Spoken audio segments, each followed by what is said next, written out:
Hello সবাইকে, আসসালামু আলাইকুম। কেমন আছেন আপনারা সবাই? আশা করি যে যেখানে আছেন ভালো আছেন, সুস্থ আছেন। তো আজকে আপনারা দেখে তো বুঝেই গেছেন কি করতে চলেছি।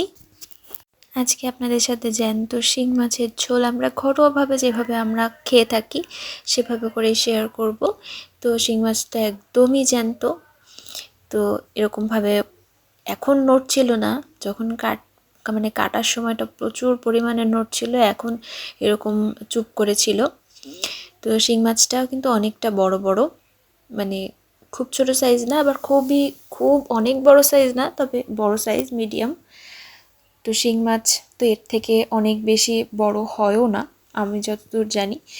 তো মাছটাকে আগে সুন্দর করে কেটে নিচ্ছি। তো মাছের আগে যেখানটায় কাঁটা দেয় সেখানটা ধরেই আগে কেটে নিচ্ছি, যাতে ও কাঁটাটা না দিতে পারে। তো ওইখানটা ধরে আমরা কেটে নিলাম।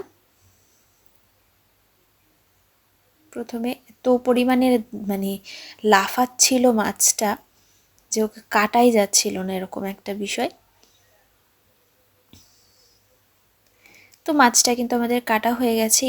এ আমরা তো শুধু ওই যেখানের দিয়ে কাটা দেয় ওইটা আর পেটের নাড়ি বুড়ি বের করব, এ বাদে তো আর কোনো কাটার কিছুই নেই। তারপরে আমরা মাছটা এভাবে করে কেটে ঘষে নিয়ে চলে এসেছি, একদম সাদা হয়ে গেছে, মানে সুন্দর করে ধুয়েছি।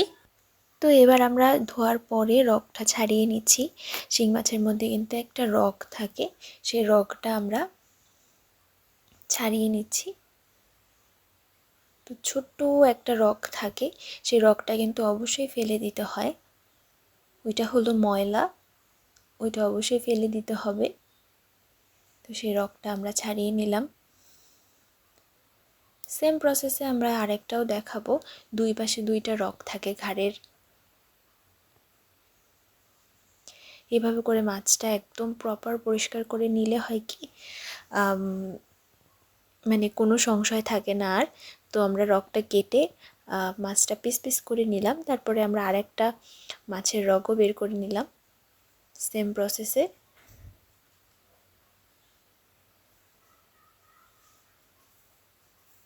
যে পুরোটাই বের হয়ে গেছে। তো মাছগুলো সুন্দর করে কেটে ধুয়ে নিয়েছি, অনেক সুন্দর করে ধুয়েছি। মাছটা ঘষলে কিন্তু পুরো কালো দাগটা উঠে যায়, খুব সুন্দর করে ঘষতে হয়। তো এবার দেখে নিচ্ছি মশলা উপকরণ। তো এখানে আছে পেঁয়াজ বাটা এবং টমেটো কুচি। আজকে আমরা শিং মাছের ঝোল রান্না করব।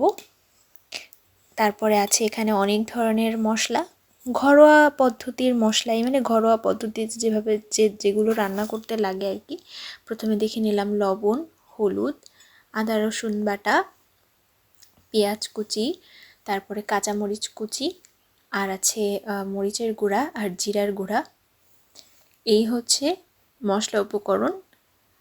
তারপরে আমরা মাছে হলুদ লবণ লাগাবো।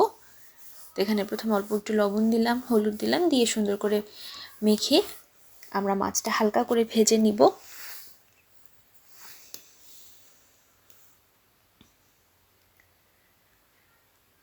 তো মাছটা কিন্তু খেতে অনেক ভালোই লাগবে, কারণ মাছটা আসলে অনেক বেশি শক্ত ছিল। মানে এক ধরনের মাছ আছে না যে নরম হয়ে যায়, সেরকম না, মাছটা ভালো লাগবে খেতে। তো এখানে আমরা হালকা করে ভেজে নিচ্ছি। আমরা যে কোনো মাছই একটু ভেজে নিই যাতে খেতে আমাদের কাছে ভালো লাগে। আমাদের ভাজা মাছ ছাড়া চলেই না, একটু হালকা হলেও ভেজে নিই।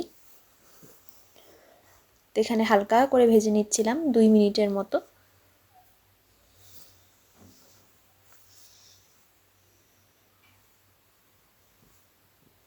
তো মাছটা ভেজে উঠিয়ে রেখেছি। এখন আমরা দিয়ে দিলাম প্রথমে পেঁয়াজ বাটা, তারপরে দিয়ে দিলাম পেঁয়াজ কুচি এবং মরিচ কুচি, দিয়ে কিছুক্ষণ আমরা ভেজে নিব। পেঁয়াজ বাটা এবং পেঁয়াজ কুচিটাকে সুন্দর করে কিছুক্ষণ ভেজে নিচ্ছি।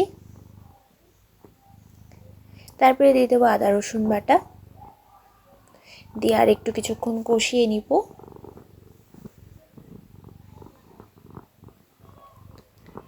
তারপরে দিয়ে দিব জিরার গুঁড়া, মরিচের গুঁড়া, লবণ এবং হলুদ, দিয়ে মশলাটাকে একটু পরিমাণে কষিয়ে নিব। হালকা একটু পানি দিলাম যাতে মশলাটা পুড়ে না যায়। দিয়ে সুন্দর করে মশলাটা কষাতে হবে।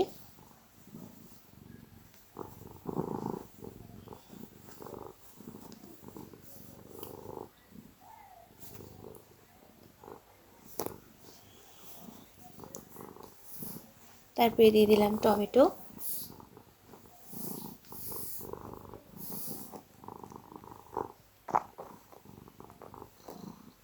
টমেটো দিয়ে মশলাটা সুন্দর করে কষিয়ে নিচ্ছি। টমেটোটা আমরা আগেই দিলাম, পরেও দেওয়া যেত, কিন্তু আগে দিয়ে দিলাম যাতে মশলাটার সাথে একদম মিশে যায়। তারপরে আমরা মাছটা ঢেলে দিলাম মশলাটা সুন্দর করে কষানোর পরে। তারপরে মাছটা কিছুক্ষণ কষিয়ে আমরা পর্যাপ্ত পরিমাণে পানি দিয়ে দিব। যেহেতু আমরা ঝোলটা আজকে রান্না করব, তো পানিটা একটু বেশিই দিব যাতে একটু ঝোল ঝোল হয়। শিং মাছের ঝোলে তো অনেক উপকার আমরা সবাই জানি। শিং মাছ খেলে, জ্যান্ত শিং মাছ খেলে অনেক বেশি রক্ত হয়ে থাকে। তারপরে অনেক ধরনের অনেক উপকারিতা আছে।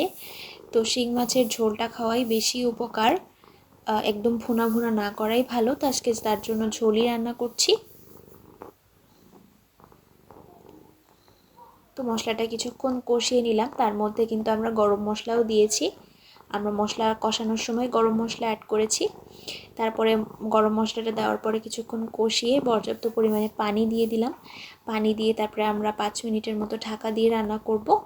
তারপরে আমরা পর্যাপ্ত পরিমাণে ঝোল রাখার পরে গ্যাসটাকে অফ করে দিব। তো আমাদের কিন্তু অনেকটাই হয়ে গেছে, ঝোলটা ফুটে এসছে। আরও কিছুক্ষণ আমরা রেখে তারপরে আমরা গ্যাসটা অফ করে দিব।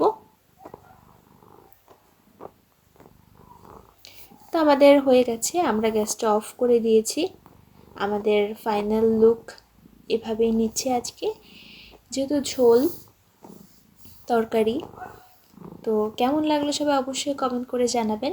ভালো লেগে থাকলে অবশ্যই বাসায় ট্রাই করবেন এবং আমাদের পাশে থাকবেন। আমাদের চ্যানেলটি সাবস্ক্রাইব করবেন, আমাদের ফেসবুক পেজটি ফলো করবেন। দেখা হবে আবার নতুন একটা ভিডিওর সাথে। ধন্যবাদ।